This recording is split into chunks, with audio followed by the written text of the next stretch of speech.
Organización Administrativa Española en América.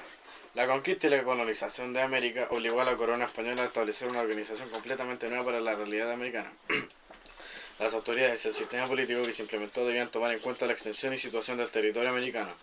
Para lograrlo, se crearon una serie de instituciones organizadas en forma jerárquica, que se establecieron tanto en América como en España. Este sistema permitió darle cierta unidad administrativa a los nuevos territorios. Este es el mapa de América durante la conquista española. Autoridades y organismos que gobernaban desde España. Organizar el extenso territorio americano no fue tarea fácil.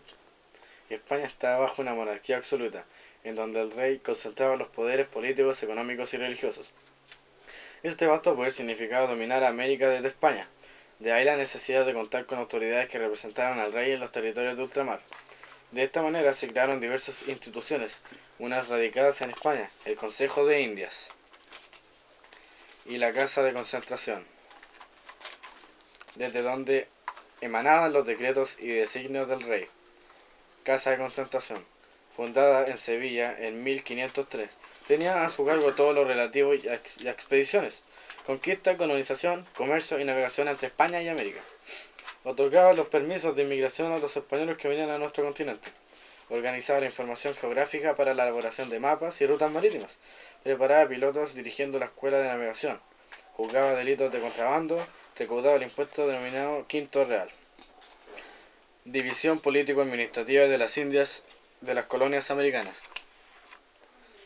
El virreinato era la unidad territorial más grande en América.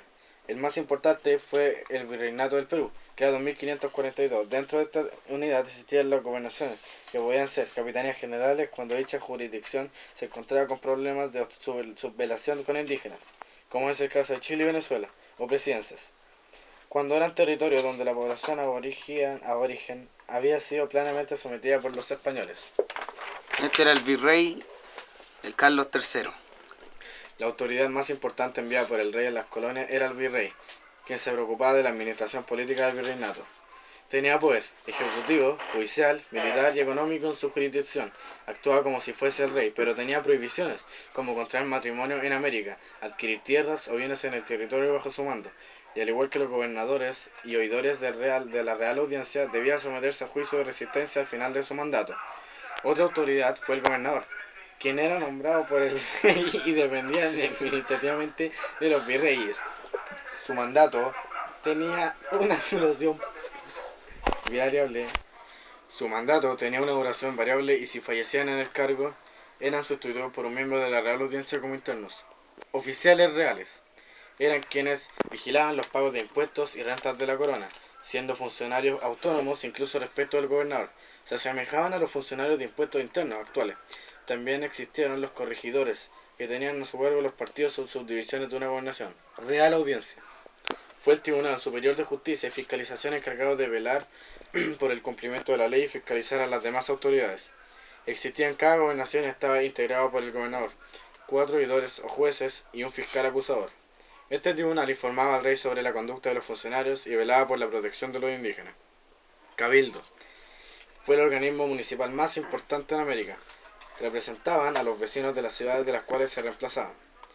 Los vecinos fueron aquellos habitantes que tenían tierras en ellas. En los siglos XVI y XVII, la entidad se autogeneraba, es decir, las autoridades salientes elegían a sus sucesores.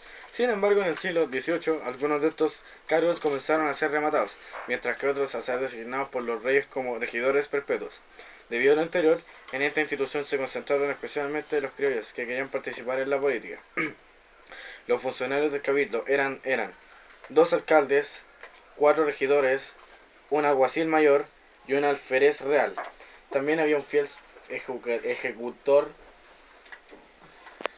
un alarife y un mayordomo, quien cuidaba el edificio del cabildo. Las funciones del cabildo eran velar por el aseo, el ahumado, el ordenamiento de las calles, paseos y plazas, proveer de servicios públicos a la ciudad, vigilar los terrenos comunales de los vecinos, distribuían tierras vacantes o desocupadas dentro y fuera de la ciudad.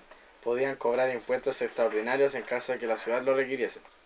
En el cabildo se realizaban 2 clases de reuniones: cabildos cerrados, en los que participaban solo 2 miembros, los miembros oficiales, y que se reunían 2 o 3 veces al mes, y cabildos abiertos, a los cuales se invitaba a los principales vecinos para tratar un tema grave de orden interno o externo que amenazaba la seguridad de la ciudad. Organización colonial del Reino de Chile. Después de que Pedro Valdivia tomó posesión en las tierras nacionales, Chile pasó a ser parte del Imperio Español, constituyéndose como uno de los gobiernos dependientes del Virrey de Perú. Organización colonial del Reino de Chile. Después de que Pedro Valdivia tomó posesión en las tierras nacionales, Chile pasó a ser parte del Imperio Español, constituyéndose como una de las gobernaciones independientes del Virrey del Perú. Asimismo, fue designado como Capitanía General para controlar de mejor manera el conflicto militar con los indígenas en el sur del territorio y la inestabilidad que causaba permanente asedio de los piratas y corsarios.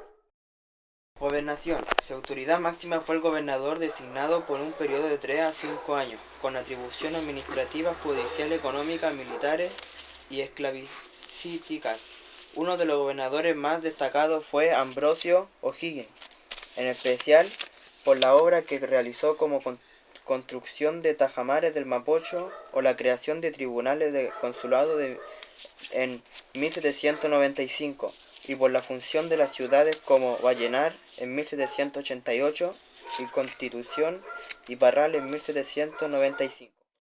Real Audiencia.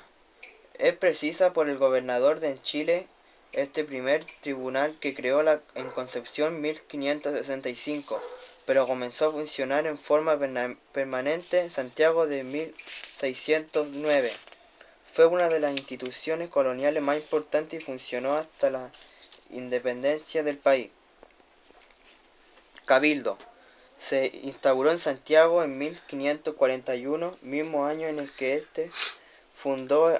Al inicio tuvo grandes atribuciones del gobernador y nombró a Pedro de Valdivia como gobernador. Sin embargo, tras la organización colonial y la creación en Real Audiencia, sus atribuciones disminuyeron. La reforma borbónica y la nueva administración. Con la llegada de los Borbones a la corona española, se instaló en el despotismo ilustrado que introdujo las tendencias políticas centralizadoras del absolutismo francés, contraria al regionalismo español y la idea ilustrada, y propugnó cambios sin considerar la participación de otros organismos. Las intendencias estaban a cargo de un intendente con atribuciones militares, administrativas y judiciales. Ellos eran nombrados directamente por el rey y reemplazaron a los corregidores en sus funciones. La Capitanía General de Chile se dividió en dos intendencias. Intendencia de Santiago. Se extendía desde Copiapó hasta el río Maule. En este caso, el gobernador de Chile era al mismo tiempo el intendente de Santiago. El primer intendente fue Ambrosio de Benavides. Intendencia de Concepción. Se extendía desde el río Maule hasta la frontera araucana. Durante este periodo, Chiloé aún pertenecía al Virreinato de Perú. El primer intendente fue Ambrosio O'Higgins. Esta centralización del poder del Estado y la instauración de intendencias permitieron agilizar las funciones burocráticas y el aparato administrativo.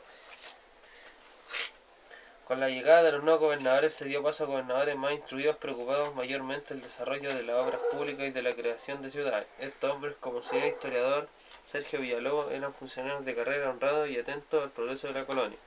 Entre ellos destacaron José Antonio Manso de Velasco, quien fundó ciudades como San Felipe, Talca y Los Ángeles, y bajo su mandato se decretó la fundación de la Universidad de San Felipe, en 1738.